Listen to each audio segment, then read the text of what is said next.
What you are looking at in this footage is freshwater meeting seawater, which was filmed where the Fraser River enters the Strait of Georgia in Vancouver, Canada.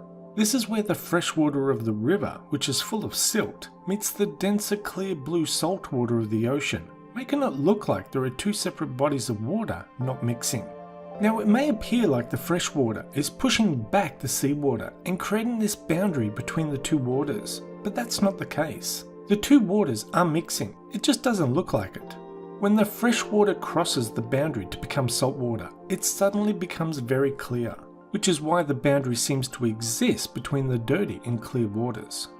The brown murkiness of the river water is suspended sediments, which are silts and clays carried by the fresh water. However, salt ions in the seawater bind to suspended particles and cause them to stick together, causing them to become heavier and sink to the bottom of the ocean, making the water become clear.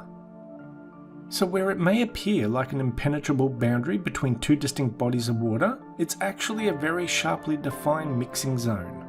The lighter fresh water rises up and over the denser salt water, creating a boundary under the surface, where the particles are binding together and dropping down, forming a sediment layer, and mixing the two waters together. Now I have read many comments on videos like this, and it seems there are a lot of people who view this as a religious event, and there is even a reference in the Quran to an event like this. I myself believe it's simple science, with a simple explanation. The fresh water of Fraser River and the salt waters of the Strait both have different density, temperature, saltiness, and different materials in it, causing them not to mix. It's pretty much like how oil and water don't mix. But the waters are absolutely mixing, it just doesn't look like it on the surface. Now I understand people are always looking for miracles of God in everyday events, but the mixing of freshwater streams with ocean seawater is very common. But not all rivers produce this amazing boundary effect as the Fraser River.